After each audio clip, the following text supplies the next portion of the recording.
bagaimana flyover dan teknik sipil mengubah cara kita untuk bergerak.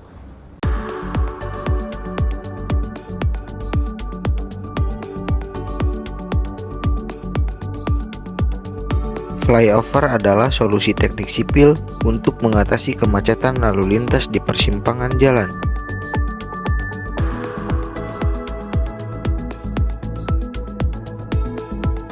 Sebelum lebih jauh, saya akan jelaskan apa itu flyover. Flyover adalah jalan layang yang dibangun di atas jalan raya utama, memungkinkan lalu lintas dari persimpangan jalan di bawahnya untuk melintas tanpa terganggu. Manfaat flyover: mengurangi kemacetan. Flyover membantu mengoptimalkan aliran lalu lintas, mengurangi kepadatan di persimpangan. Keamanan: menghindari kecelakaan di persimpangan karena lalu lintas yang terpisah. Proses pembangunan, perencanaan. Tahapan awal melibatkan perencanaan detail, termasuk pemilihan lokasi dan desain struktur flyover. Untuk konstruksi tersendiri, proses pembangunan melibatkan berbagai tim teknik sipil dalam pemasangan fondasi, tiang, dan struktur pendukung lainnya.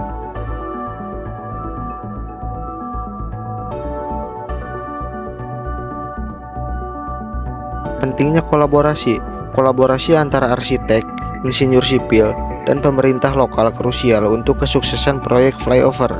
Dengan flyover, kota dapat melangkah tinggi dalam peningkatan efisiensi lalu lintas dan mobilitas masyarakat. Untuk lebih lanjut, sudah ada yang akan mewawancarai secara singkat seorang kontraktor terkait pembangunan tersebut.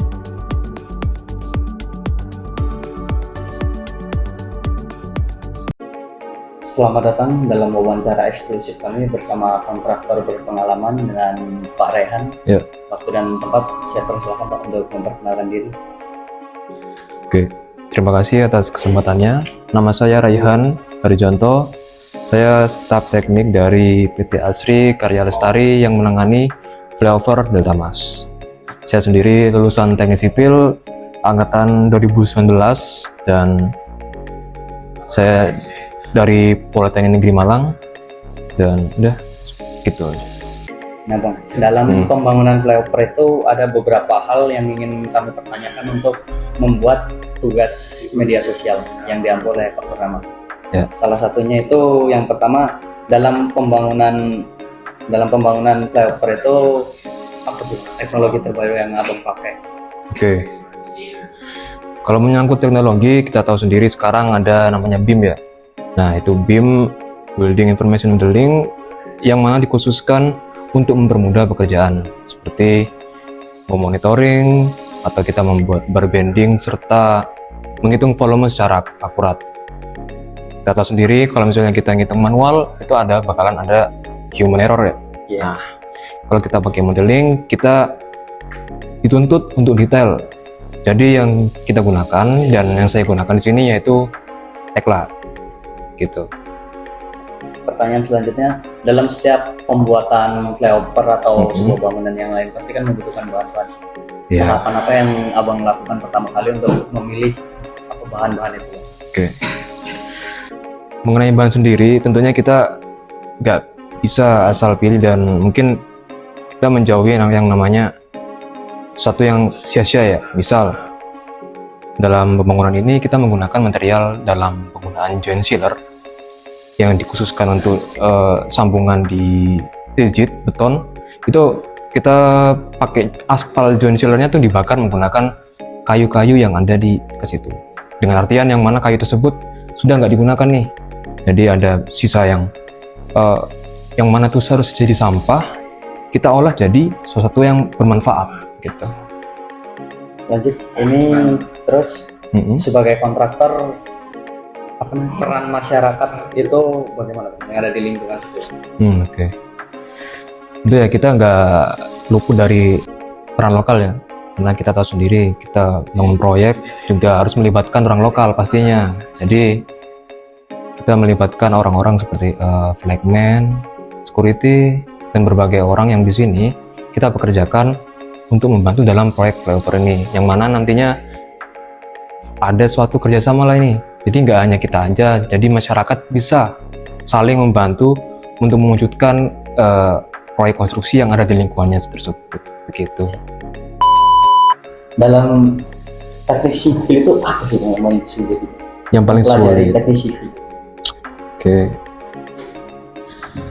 Sebenarnya ini mau serius apa gimana? Serius santai sih nggak apa-apa.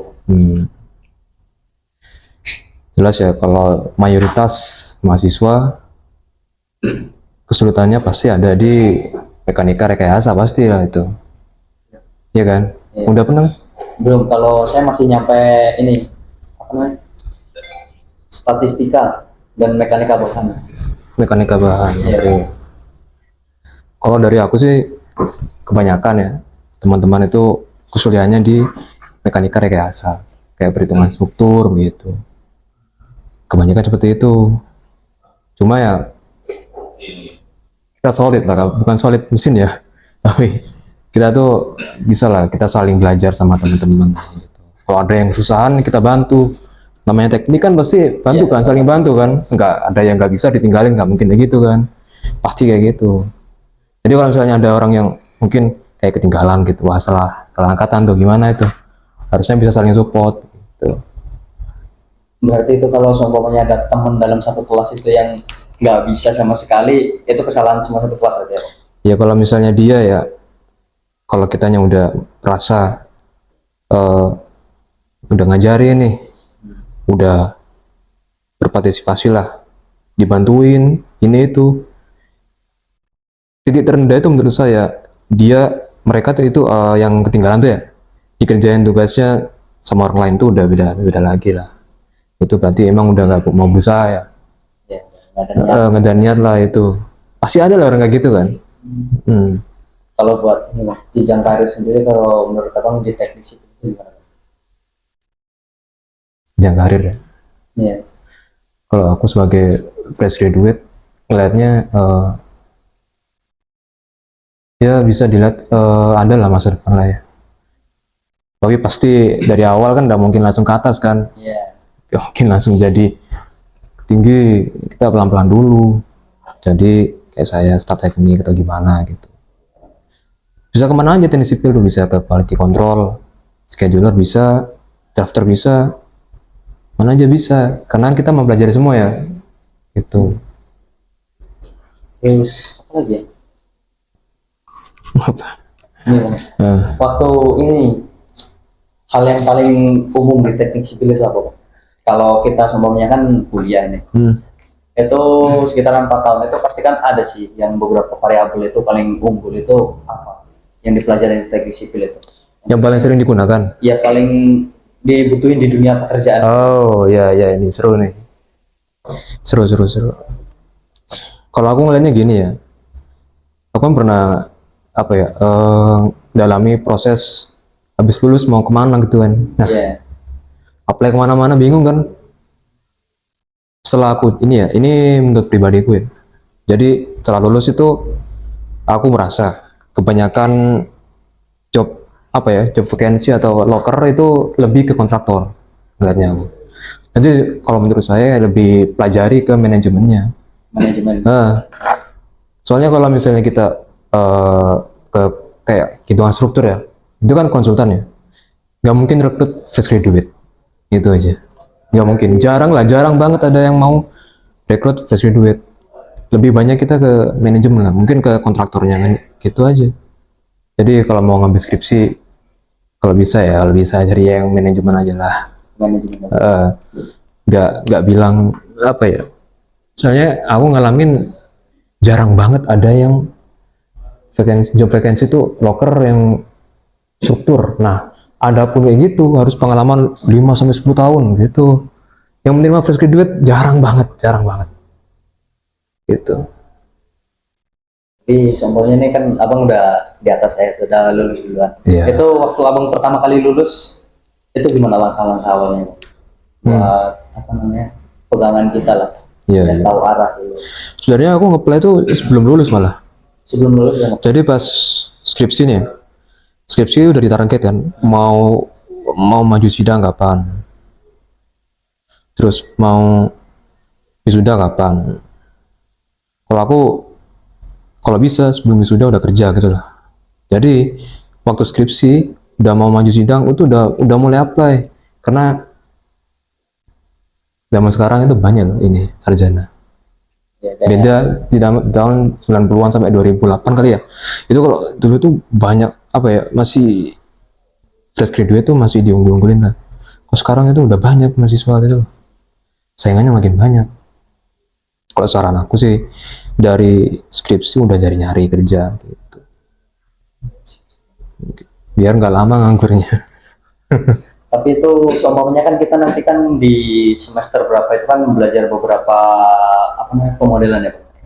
Kayak apa SketchUp terus apa AutoCAD. Itu semuanya kita udah menguasai itu, bisa nggak Bang kalau kita terjun ke dunia konstruksi kayak gitu sebagai fresh graduate apa namanya freelance? Ya, aku pernah juga freelance. Freelance ini sih AutoCAD ya. Cuma kalau misalnya mau cari suatu hal yang ini ya berkelanjutan ataupun cari karir ya, kita tuh kayaknya udah ninggalin SketchUp deh. Ninggalin SketchUp? Iya, lebih fokus ke ini, ke BIM. Kenapa? Karena kan kalau pakai BIM itu ntar otomatis nih mau buat bending otomatis keluar. Kalau kita pakai SketchUp nggak keluar gitu. Itu pun paling SketchUp cuma volume doang gitu. Kalau mau pakai SketchUp itu lebih ke arsitektural. Kalau kita sebagai teknik sipil, aku saranin sih ke BIM. Nggak harus SketchUp. Kalau ini kan ada lagi itu yang baru SAP 2000 apa itu? Itu kan hitungan struktur. Ya. Yang paling banyak digunakan di lapangan sih ini sih, di kerjaan aku lainnya Stapro, SAP juga ada. Ya bisa digunain. Cuma balik lagi kan kalau kata aku tadi, sebagai fresh graduate jarang ada yang ngasih loker tentang hitungan struktur ke mahasiswa graduate, ke fresh graduate ya, yang bisa dipegangin hal struktur gitu. Kebanyakan ini 5-10 tahun pengalaman kerja. Kalau fresh graduate kebanyakan sih manajemennya gitu, yang udah berpengalaman kalau nah betul, iya. Itu kunci utama sih sebenarnya. Karena kan menyangkut keselamatan juga gitu ya. Itu. Udah mungkin. Gitu. Jadi saranin ya pakai BIM aja lah, jangan SketchUp. BIM aja Bang. Ya siap. Terima kasih atas wawancara singkatnya Bang. Semoga ini menjadi ilmu juga bagi kami dan yang belum tahu tentang dunia kesipilan. Waktu dan tempat saya ucapkan terima kasih Bang. Oke.